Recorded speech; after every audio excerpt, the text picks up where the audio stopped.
nagpunta po ako sa Madrid, medyo mainit-init. Siyempre malamig ang ako nararamdaman. Maliban lang sa inubo ko.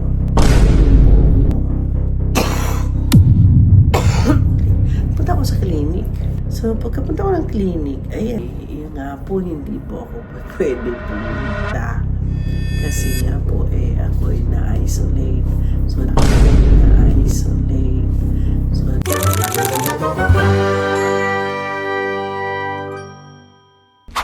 magandang umaga. Nasa dagat po kami.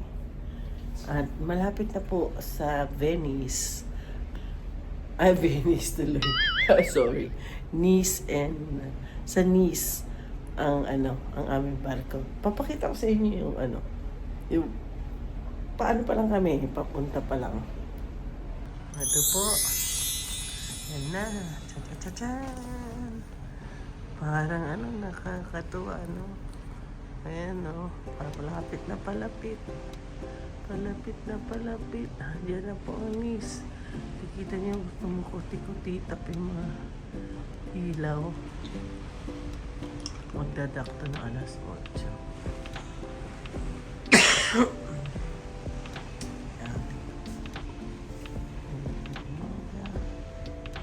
Magandang umaga. May ikwento ko sa inyo. Hey guys, andito na po kami sa Nice. Yan po itsura ng Nice. Lapit-lapit na. Malapit-lapit na tayo sa lupa. Nice Nice ba? Nice. Nice nga si Nice. Di ba spelling Nice. niya? Nice. Oo. Nice ang mga Nice friends. Ganda, Tingnan mo yung lighthouse, Ayan. Lighthouse niya talaga. Nang gano'n siya. Ilaw. Ilaw. Ayan po. Marami pong todo. Sabi nila, marami daw mga Pinoy ngayon dito sa cruise na to. Maraming Pinoy. Siyempre, maraming Pinoy na na crew.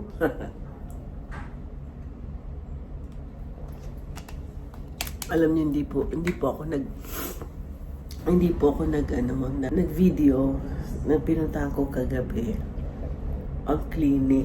Yung nangyari po, nung nagpunta po ako sa Madrid, medyo mainit-init. Tapos siyempre malamig ang air condition ng hotel namin. Ngayon, okay na po. Ako nararamdaman. Maliban lang sa inubo ko. Ngayon, Barcelona, ang weather, hindi naman.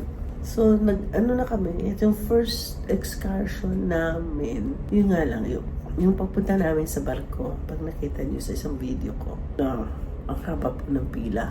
Nagbayad po ako para sa priority access. Mali ko pala. Nagpa-assist pala ako, hindi ako naghanap ko yung priority access hanggang sa nakita ko yung haba ng pila. So, pumila ako. Dapat pala priority access. Mukha ka ng assistant. Kasi sina Myla, humingi ng assistant kasi may mga anak sila, may dala silang bata. So, habang ako ay nakikipagkwentuhan sa inyo, palapit na po ang lupang matao sa France. So anyway, kami nireklamo. Kasi first time nangyari na haba. 3 oras po kami bago kami nakarating dito sa barkong to.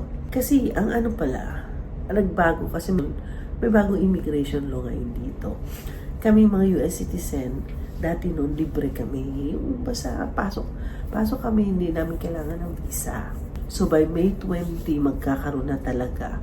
Kung gusto namin pumunta ng Europe, kukuha na rin kami ng Schengen visa namin.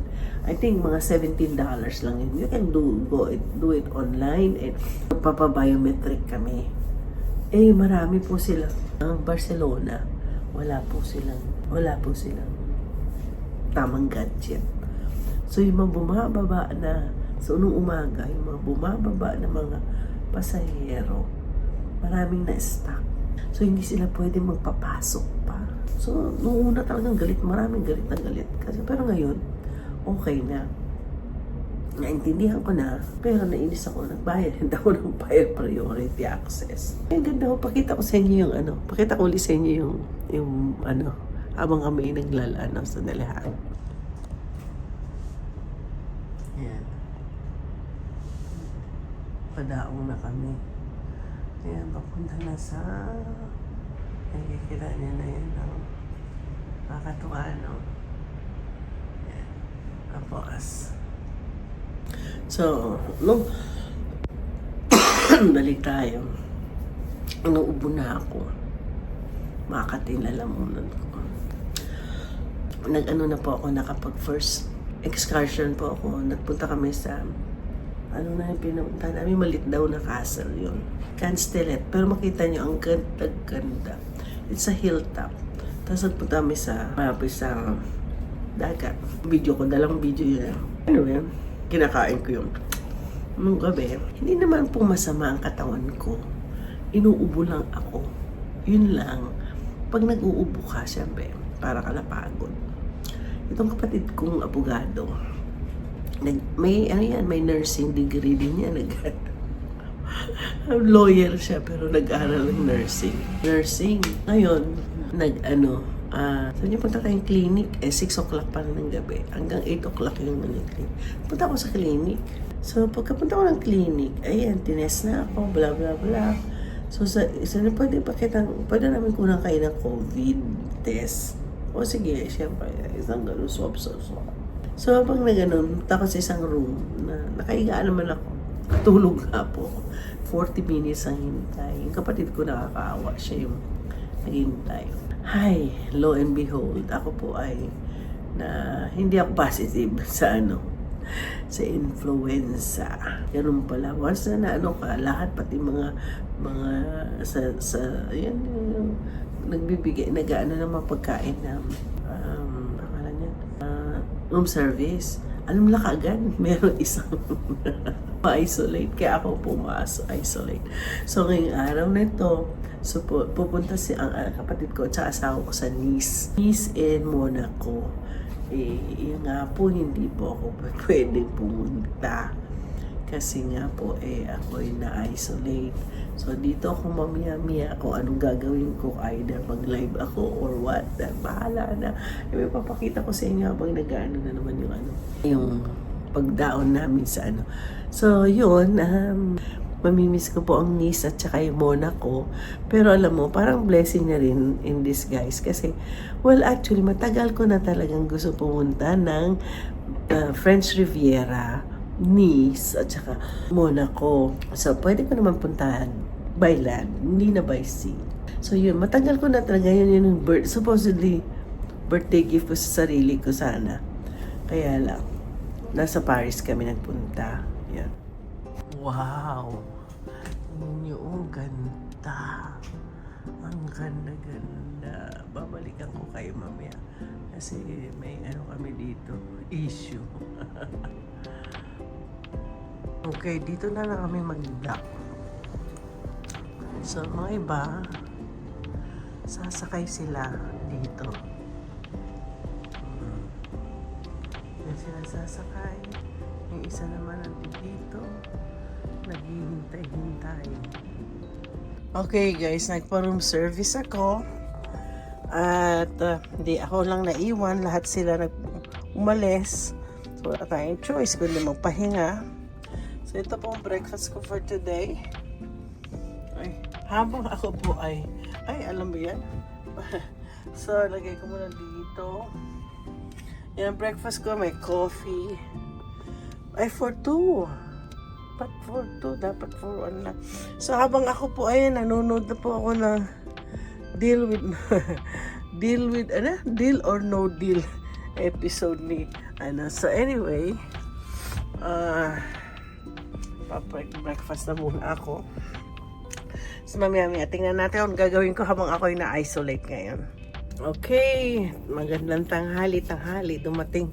Andito lang po ako, lahat sila ay lumabas. So, ngayon, nagulat ako may dumating complimentary. Paano ko kakainin to? Nauubo ako.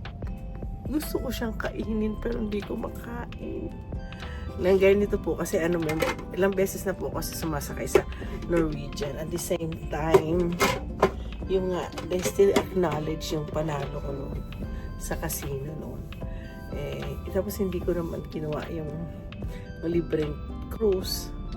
At tsaka marami. Kaya pag inano lang yung name ko, alam na kaagad. Pati nga sa ma'am, natatandaan ka namin. Kakatuwa din sa basta mga Pinoy. Kaya nga po ako, ang dami kong dala mga $20 pamibigay ko. Lalo na itong masipag ko si Michael na naglilinis ng kwarto namin. So, syempre, siya sa kanya pinakamalaki kasi nga araw-araw niya nililinisan. So, syempre, alam niyo, pag ganito mga nag-work na overseas Filipino workers, lalo na nakakatawa pag pagsisilbihan ka, magbigay tayo ng tip. O kami, sa Amerika kasi sa practice namin talagang magbigay ng tip. So, yun, hopefully, nanonood po ako ng mga deal or no deal. Ayun, nakakaano rin dito sa YouTube lang po ako na-enjoy kasi merong signal kaya, pero mamaya pag umalis kami wala na kaya napansin niyo tahimik po ako. Ay, anong oras kayo dyan para ako mag-live? Sandali nga lang, masilip nga.